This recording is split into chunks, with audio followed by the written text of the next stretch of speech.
नमस्ते। जब भी हम अपनी मेहनत की कमाई को बढ़ाने के बारे में सोचते हैं तो एक सवाल हमेशा हमारे सामने आकर खड़ा हो जाता है। पैसा लगाएं तो लगाएं कहाँ? म्यूचुअल फंड्स में या फिर सीधे स्टॉक्स में? देखिए, ये जो दुविधा है ना, ये बहुत ही आम है, खासकर उन लोगों के लिए जो अभी-अभी निवेश की दुनिया में कदम रख रहे हैं। ज्यादातर लोगों के मन में एक बात बैठी हुई है कि भाई शेयर बाजार तो सिर्फ अमीरों का खेल है, इसमें इन्वेस्ट करने के लिए तो लाखों रुपए चाहिए। खैर, आज हम इसी पुरानी सोच को पूरी तरह से बदलने वाले हैं। और हाँ, ये भी सच है कि पैसा खोने का डर वो बिल्कुल असली है। शायद यही वो सबसे बड़ी वजह है जो बहुत से लोगों को निवेश की दुनिया में अपना पहला कदम रखने से रोक देती है। लेकिन सोचिए जरा, अगर मैं कहूँ कि आपको शुरू करने के लिए सिर्फ इतने रुपए चाहिए। जी हाँ, सिर्फ 500 रुपए। मतलब अगर आप एक मूवी टिकट या फिर एक पिज्जा पर इतना खर्च कर सकते हैं तो आप एक इन्वेस्टर भी बन सकते हैं। आज हम यही समझने वाले हैं। तो चलिए सबसे पहले रास्ते को समझते हैं।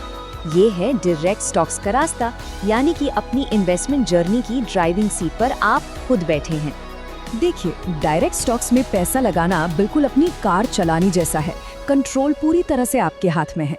कब खरीदना है, कब बेचना है, ये सब आपके फैसले हैं। लेकिन हाँ, इसके साथ ही पूरी की पूरी जिम्मेदारी भी आप ही की होती है। और एक अच्छा ड्राइवर बनने के लिए आपको मेहनत तो करनी पड़ेगी, है ना? आपको कंपनियों के बैलेंस शीट पढ़नी होगी, मैनेजमेंट क्या फैसले ले रहा है उस पर नजर रखनी होगी, और मार्केट का ट्रेंड क्या चल रहा है ये समझना होगा। इसमें रिस्क ज्यादा है, पर अगर आपने सही कंपनी चुन ली तो इनाम भी बहुत बड़ा हो सकता है। ये रास्ता उन लोगों के लिए है जिनके पास रिसर्च करने का टाइम और इंटरेस्ट दोनों है। अच्छा, अब आते हैं दूसरे रास्ते पर। ये है म्यूचुअल फंड्स का रास्ता, एक तरह की गाइडेड जर्नी।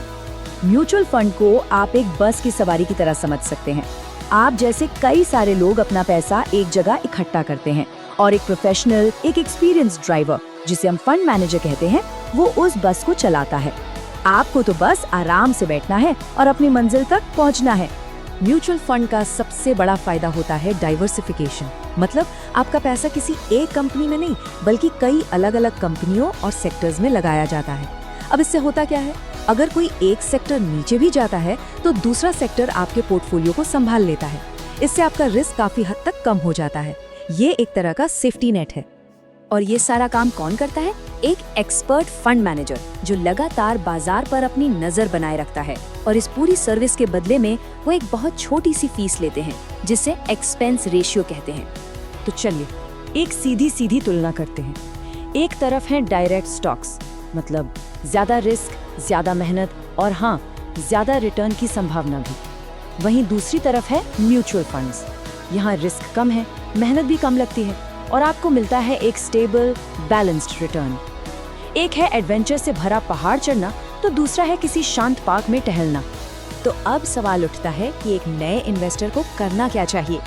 एक बात याद रखिए, शुरुआत में आपकी पहली प्राथमिकता पैसा कमाना नहीं, बल्कि अपने पैसे को सुरक्षित रखना और बाजार को सीखना होनी चाहिए। इसके लिए सबसे अच्छी स्ट्रैटेजी है कोर सैटेलाइट अप्रोच। अपने निवेश का 80% हिस्सा म्यूचुअल फंड्स जैसे सेफ ऑप्शंस में लगाइए। ये होगा आपका कोर पोर्टफोलियो, जो आपकी नींव को मजबूत करेगा। और बचा हुआ 20% उसे आप डायरेक्ट स्टॉक्स में लगा सकते हैं। ये आपका सैटेलाइट पोर्टफोलियो होगा, जिससे आप सीखते भी रहेंगे और थोड़ा बहुत रिस्क भी ले सकेंगे।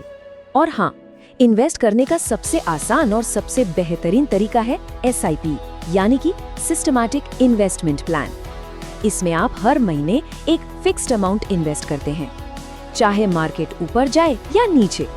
इससे आपको बाजार को टाइम करने की टेंशन नहीं रहती और आपकी खरीद की लागत भी समय के साथ एवरेज हो जाती है। अपने 80% वाले कोर पोर्टफोलियो के लिए एक निफ्टी 50 इंडेक्स फंड शुरुआत करने के लिए एक शानदार ऑप्शन है। इसमें आपका पैसा सीधा भारत की टॉप 50 कंपनियों में लगता है, जो इसे काफी सुरक्षित बना देता है। और आपके 20% सैटेलाइट पोर्टफोलियो के लिए एक बहुत जरूरी सलाह, पेनी स्टॉक्स यानी बहुत सस्ते शेयर्स के लालच से बचकर रहें। हमेशा उन कंपनियों पर फोकस करें जिनके फंडामेंटल्स मजबूत हों। तो अब जब आप लगभग सब कुछ जान गए हैं, तो वक्त आ गया है उस पहले 500 रुपए के कदम को उठाने का, मतलब नॉलेज को एक्शन में बदलने का। आपकी यात्रा यहीं से शुरू होती है। करना क्या है? सबसे पहले एक डीमैट या इन्वेस्टमेंट अकाउंट खोलिए। उसके बाद एक आसान सी केवाईसी प्रोसेस पूरी कीजिए और बस अपनी पहली 500 रुपए की एसआईपी किसी अच्छे फंड में शुरू कर दीजिए। ये पूरा काम कुछ ही मिनटों में ऑनलाइन हो सकता है। एक बात हमेशा याद रखिएगा, इन्वेस्टिंग जो है वो एक मैराथन है, कोई 100 मीटर की दौड़ नहीं। यहाँ पर धैर्य और अनुशासन ही आपके सबसे अच्छे दोस्त हैं। जल्दी अमीर बनाने वाली कोई स्कीम यहाँ काम नहीं करती। असली जादू तो समय के साथ होता है, जिसे हम कंपाउंडिंग कहते हैं। यही वो ताकत है जो आपके छोटे से निवेश को एक बहुत बड़े फंड में बदल सकती है। कहते हैं कि एल्बर्ट आइंस्टाइन ने इसे दुनिया का 8वां अजूबा कहा था। सबसे जरूरी है शुरुआत करना। तो क्या आप अपनी आर्थिक आज़ादी की तरफ पहला कदम उठाने के लिए तैयार हैं?